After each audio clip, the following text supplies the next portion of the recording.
کہ یا رسول اللہ الصلاۃ والسلام علیک یا حبیب اللہ الصلاۃ والسلام علیک یا نبی اللہ صلی اللہ تعالی علیہ وسلم۔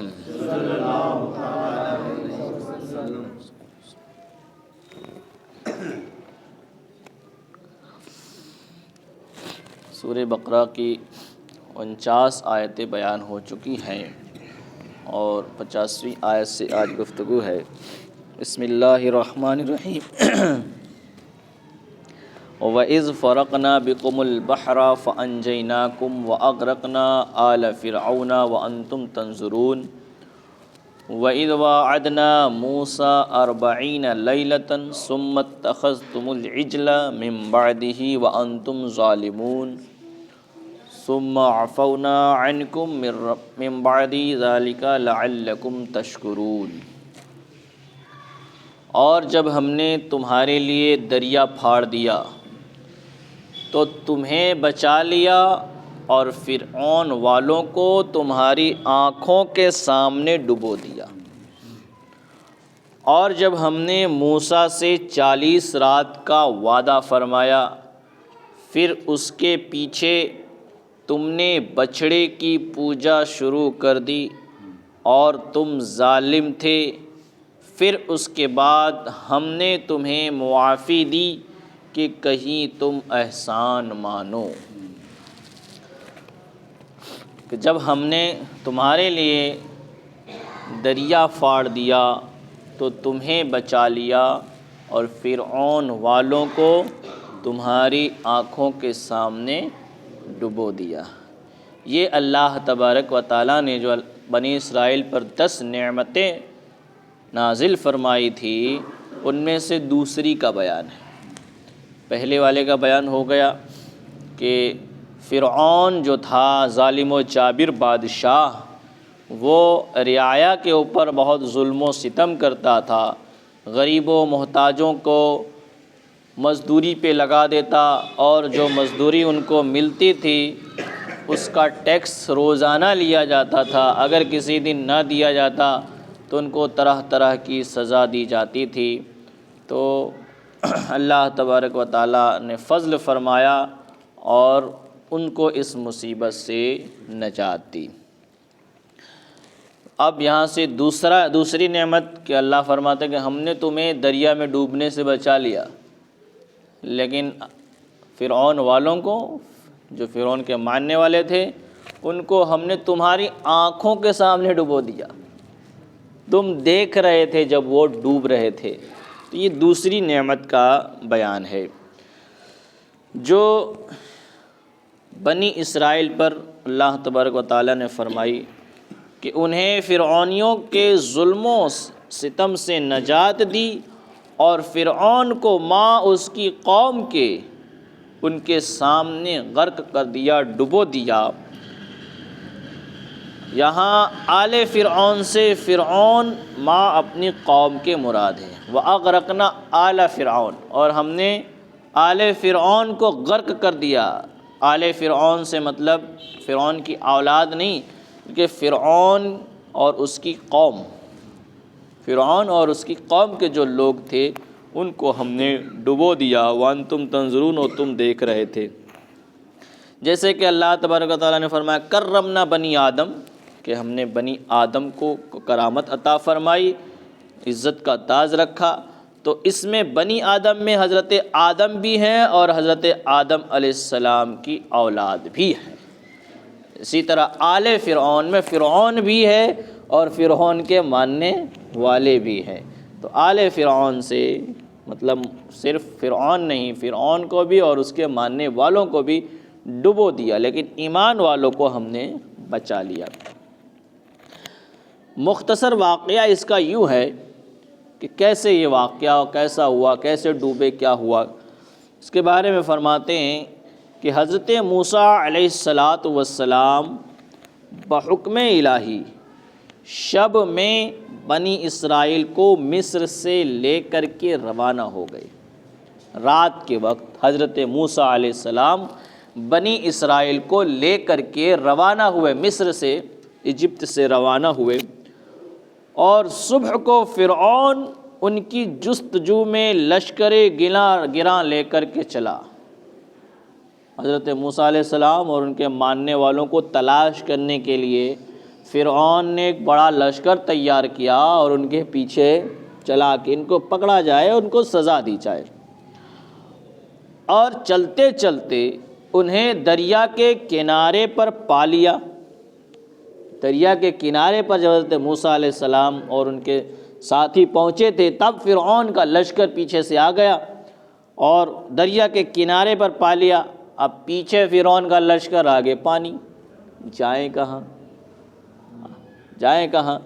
تو بنی اسرائیل نے لشکر فرعون دیکھ کر حضرت موسیٰ علیہ السلام سے فریاد کی۔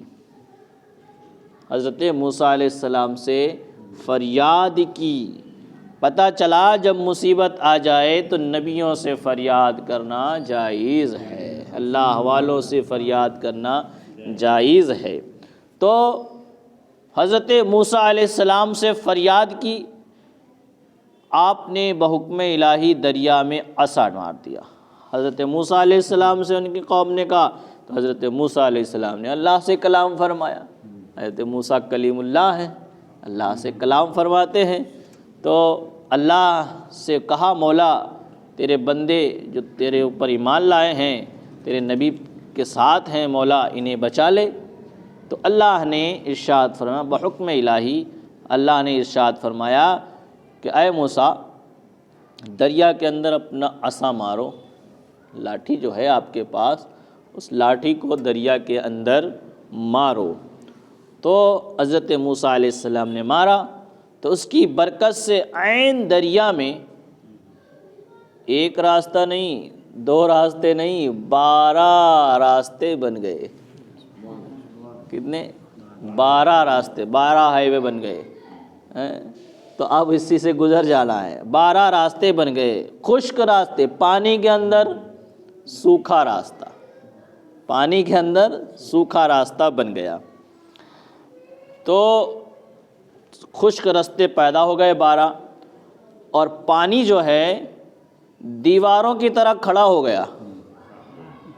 جو پانی تھا وہ دیواروں کی طرح کھڑا ہو گیا، راستہ سیدھا بن گیا۔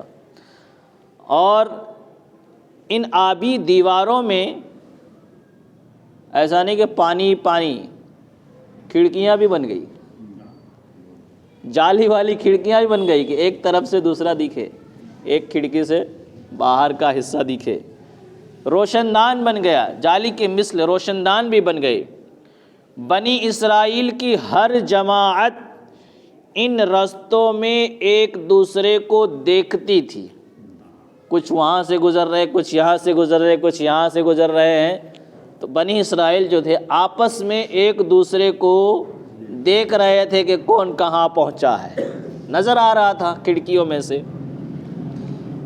بنی اسرائیل کی ہر جماعت ان رستوں میں ایک دوسرے کو دیکھتی تھی، اور دیکھنے کے ساتھ باہم باتیں بھی کرتی تھی۔ باتیں کرتے کرتے یہ گزر گئے، اور فرعون جو ہے دریائی رستہ دیکھ کر ان میں چل پڑا۔ یہ لوگ تو گزر گئے، اب اس نے سوچا کہ چلو راستہ اچھا ہے، ہم بھی گزر جائیں، پکڑ لیں گے جلدی، ورنہ پانی کے لیے اب کشتی جمع کرنی پڑے گی، تب جا کر کے ان کے پیچھے جائیں گے۔ تو راستہ دیکھا تو وہ لوگ بھی اس میں چل پڑے۔ جب اس کا تمام لشکر دریا کے اندر آ گیا، کنارے پر نہیں، دریا کے اندر آ گیا، بیچ میں آ گیا، تو دریا حالت اصلی پر آ گیا۔ اللہ کے نیک بندے گزر گئے، سرکش بندے آئے، تو اللہ کے حکم سے اب وہ دریا برابر ہو گیا۔ اب کہاں راستہ، کہاں دیواریں، کہاں جالی، سب ختم ہو گیا۔ تو دریا حالت اصلی پر آ گیا، اور ایک دوسرے کو دیکھتی ایک آ گیا، اور تمام فرعونی اس میں غرق ہو گئے، ڈوب گئے۔ اور دریا کا عرض جو تھا یہ 4 فرسنگ کا تھا، 4 فرسنگ کا یہ ایک ناپ ہوتا ہے، کلومیٹر کے حساب میں، مطلب اس طریقے کا ناپ ہوتا ہے فرسنگ۔ ایک گاؤں سے دوسرے گاؤں کو بھی فرسنگ کہتے تھے، تو یہ 4 فرسنگ کا مطلب کیا تھا؟ دریا تھا۔ اور یہ واقعہ کہاں پر ہوا؟ تو کہتے ہیں یہ واقعہ بحر قلزم کا ہے۔ یہ واقعہ بحر کہتے ہیں سمندر، قلزم اس کا نام ہے، بحر قلزم کا ہے، جو کہاں پر واقع ہے؟ بحر فارس کے کنارے پر واقع ہے۔ فارس کا جو سمندر ہے کنارہ، وہاں پر یہ سمندر واقع ہے۔ یا بحر ماورائے مصر کا ہے، یہ بھی کیا ہے؟ دریا کا ماورائے مصر، وہاں کا ہے، جس کو اصاف کہتے ہیں۔ اس دریا کو کیا کہتے ہیں؟ اصاف کہتے ہیں۔ بنی اسرائیل لبے دریا فرعونیوں کے غرق کا منظر دیکھ رہے تھے، یہ لوگ تو نکل گئے تھے، اب کنارے پر، اس کنارے پر سے بنی اسرائیل جو تھے ان کے ڈوبنے کا منظر دیکھ رہے تھے کہ ہم جس راستے سے آئے ہیں اس راستے میں فرعونی ڈوب رہے ہیں، تو یہ غرق یہ دیکھ رہے تھے۔ تو اسی کو اللہ تبارک و تعالیٰ نے فرمایا جب ہم نے تمہارے لیے دریا پھاڑ دیا، فَأَنْجَيْنَاكُمْ، اور تمہیں بچا لیا، وَأَغْرَقْنَا آلَ فِرْعَوْنَ، اور فرعون والوں کو ڈبو دیا، وَأَنْتُمْ تَنْظُرُونَ، اور تم دیکھ رہے تھے، تم اس پار چلے گئے تھے، وہاں سے دیکھ رہے تھے کہ فرعونی ڈوب رہے ہیں۔ تو یہ اس کی تفصیل ہے۔ اب یہ کہ یہ ہوا کس دن تھا، کون سا مہینہ تھا، کون سی تاریخ تھی، اسلام میں ہر چیز کو بڑی باریکی کے ساتھ نوٹ کر لیا گیا ہے۔ تو کہتے ہیں یہ محرم کی 10ویں تاریخ کو یہ واقعہ ہوا۔ کب ہوا؟ محرم کی 10ویں تاریخ کو ہوا۔ حضرت موسیٰ علیہ السلام نے اس دن شکر کا روزہ رکھا، اس دن شکر کا روزہ رکھا۔ تو یہ بھی پتہ چلا کہ جب نعمت ملے تو اس کا شکر ادا کرنا چاہیے۔ اتنی بڑی نعمت، دریا میں ڈوبنے سے بچا لیا اللہ نے، دریا میں راستہ بنا دیا، تو حضرت موسیٰ علیہ السلام نے شکر کا روزہ رکھا۔ حضور صلی اللہ تعالی وسلم کے زمانے تک بھی یہودی اس دن کا روزہ رکھتے تھے۔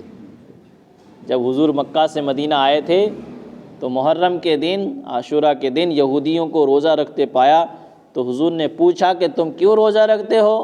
تو انہوں نے کہا تھا کہ حضرت موسیٰ علیہ السلام کو اس دن اللہ نے نعمت عطا فرمائی تھی، دریا میں ڈوبنے سے بچا لیا تھا، اس لیے انہوں نے روزہ رکھا، تو ہم بھی روزہ رکھتے ہیں۔ حضور نے فرمایا تھا کہ ہم حضرت موسیٰ علیہ السلام کے زیادہ ماننے والے ہیں، تم حضرت موسیٰ علیہ السلام کو صحیح طور پہ ماننے والے نہیں ہو۔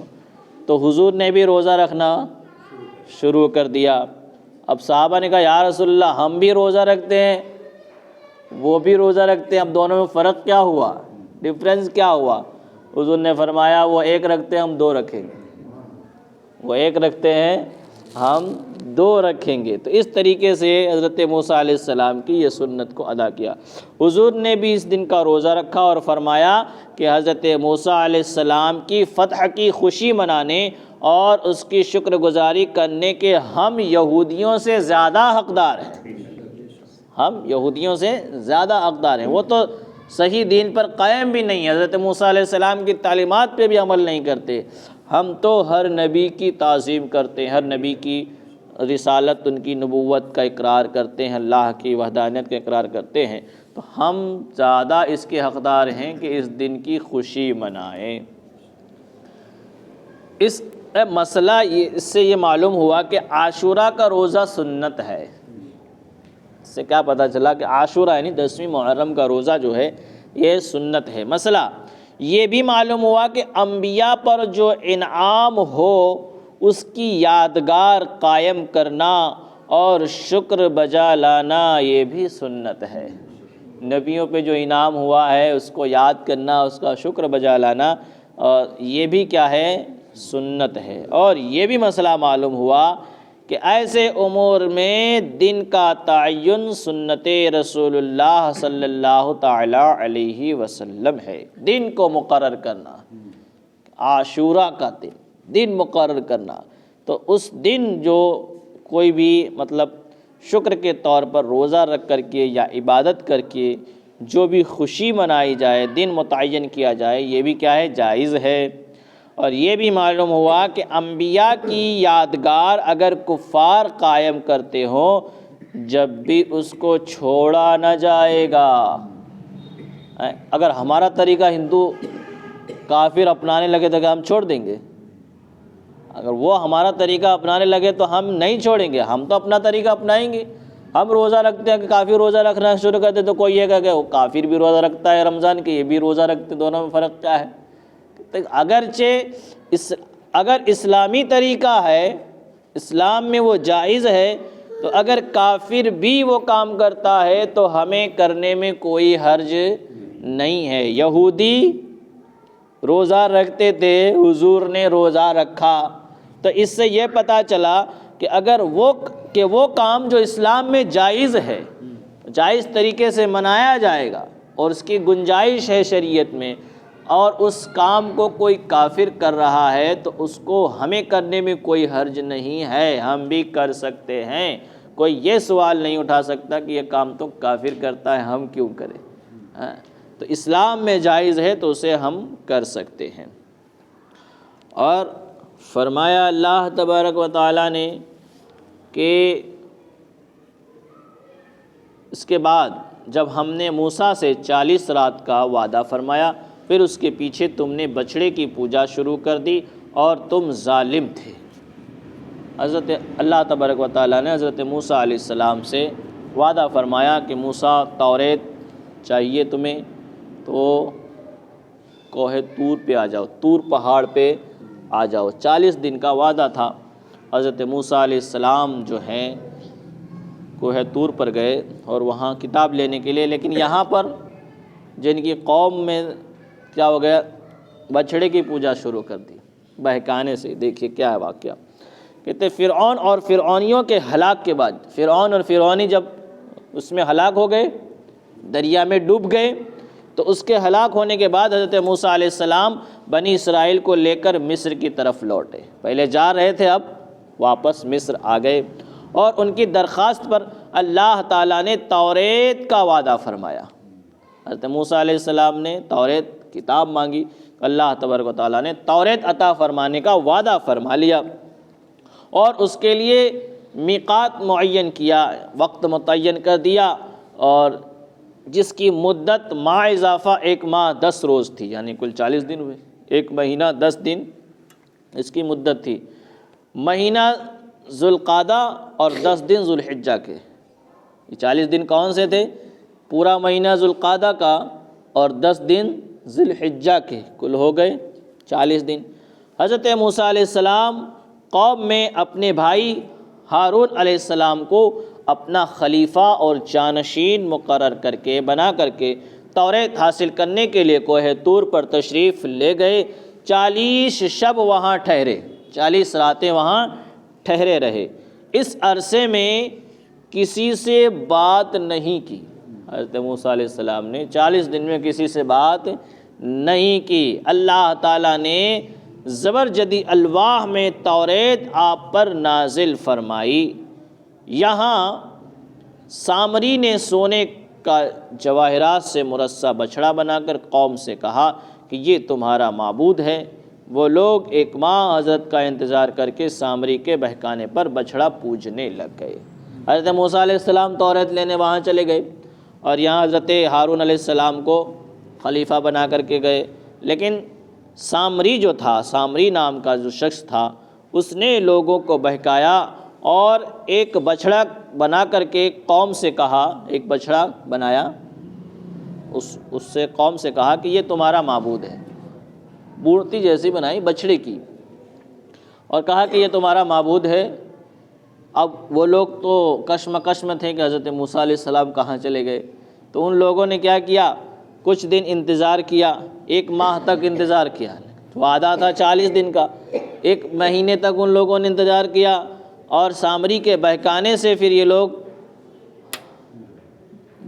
بہک گئے اور بچڑے کی پوجا کرنے لگ گئے، سوائے حضرت ہارون علیہ السلام کا۔ حضرت ہارون علیہ السلام نے بچڑے کی پوجا نہیں کی، اور آپ کے 12,000 ہمراہیوں کے، اور حضرت ہارون علیہ السلام کے جو 12,000 لوگ تھے حضرت موسیٰ علیہ السلام کے ماننے والے، انہوں نے بھی بچڑے کی پوجا نہیں کی۔ اور تمام ہمراہیوں کے، اس کے علاوہ تمام بنی اسرائیل نے گوشالوں کو پوجا۔